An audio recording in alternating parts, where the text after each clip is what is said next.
Hello नमस्कार दोस्तों। आज के इस वीडियो में हम आपको टीजीटी कमीशन के बारे में बताएंगे। एचपी टीजीटी कमीशन जो 30 मई से फिल करना शुरू हो चुका है और उसकी लास्ट डेट जो फिल करने की है वो 3 जुलाई 2025 है। ये ऑनलाइन मीडियम से होगा आपका, और जिसमें आपकी जो फीस लगेगी वो भी ऑनलाइन ही आपको पे करनी पड़ेगी, जिसमें आपके पास जनरल कैटेगरी के लिए 400 रुपीज़ है और अदर कैटेगरी के लिए 325 रुपीज़ है।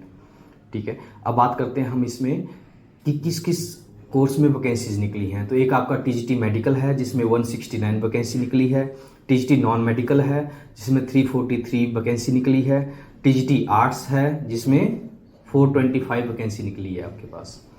अब इसकी एलिजिबिलिटी की बात करते हैं तो जो स्टूडेंट 18 से लेकर 45 एज के बीच में हैं, 1 जनवरी 2025 के बीच से पहले वो 18 और 25 को कवर करते हैं तो वो इसके लिए एलिजिबल हैं।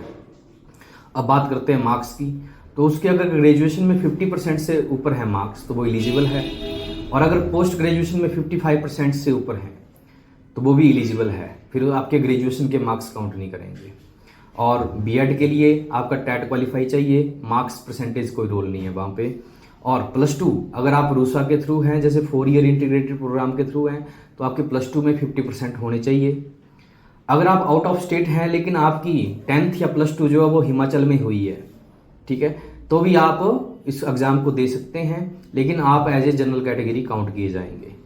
ठीक है, अब बात आती है कि और क्या क्या किया जाए। जब तक नोटिफिकेशन के अकॉर्डिंग +2 अगर मान लो मेडिकल या नॉन मेडिकल के लिए है तो +2 साइंस बोला है, जिसमें मेडिकल के लिए मेडिकल चाहिए और नॉन मेडिकल के लिए नॉन मेडिकल।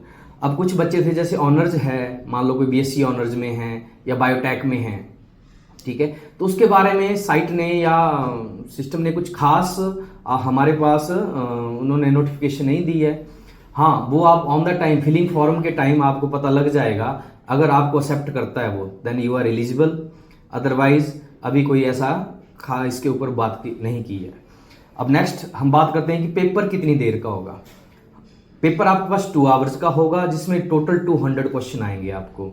160 क्वेश्चन जो हैं आपके, वो आपके 140 क्वेश्चन अपने सब्जेक्ट्स के हैं, और 60 क्वेश्चन जो हैं आपके पास वो अदर, जैसे पेपर 1 है आपके पास, लाइक बोला जाता है पेपर 1 उसी तरीके का है, जिसमें जीके आ जाएगी आपको, एचपी जीके, करंट अफेयर्स, ठीक है, रीजनिंग आएगा, ठीक है, और उसके बाद आपके पास थोड़ा सा पेडियोलॉजी उसमें इनरोल हो जाएगा आपके पास। अब अभी तक पेपर मोड के बारे में ऑनलाइन या ऑफलाइन क्या होगा अभी कुछ खास डिसाइड नहीं है। ठीक है, हो सकता है ऑनलाइन भी हो सकता है, और अदरवाइज नहीं तो होगा तो ऑफलाइन होगा आपके पास। नेगेटिव मार्किंग के बारे में अभी तक कुछ बताया नहीं है, तो फिलहाल तो नेगेटिव मार्किंग का बता नहीं सकते कि होगी या नहीं। अब फॉर्म फिल करने के लिए आपको क्या क्या डॉक्यूमेंट चाहिए, ठीक है, उसके लिए आपको एक स्कैन्ड फोटोग्राफ चाहिए, आपके सिग्नेचर चाहिए, और मैट्रिक का सर्टिफिकेट चाहिए 10th क्लास का, ठीक है, और डिग्री और जो भी आपके पास अदर्स आपके पास लाइक बीएड है या कोई डिग्री की है आपने, ठीक है, उसका आपके पास स्कैन्ड कॉपी चलेगी। तो ये रहे आपके पास टीजीटी कमीशन को फिल करने के लिए या जो जो रिक्वायरमेंट्स है। ठीक है, फॉर मोर इंक्वायरी आप हमसे कांटेक्ट कर सकते हैं। तैयारी कैसे करनी है उसके लिए भी हमने ऑनलाइन और ऑफलाइन दोनों तरीके से बैच शुरू कर रहे हैं हम। ठीक है, 5 जून से हमारे बैच शुरू हो जाएंगे, ठीक है, जिसमें ऑनलाइन मीडियम भी है और ऑफलाइन मीडियम भी है। ठीक है, रिकॉर्डेड लेक्चर भी आपको मिलेंगे। ठीक है, फीस की बात करते हैं तो हमने जो ऑनलाइन है आपके पास 12,000 उसमें फीस रखी है अप टू एग्जाम तक, और ऑफलाइन में 15,000 फीस है अप टू एग्जाम तक। Thank you, join us.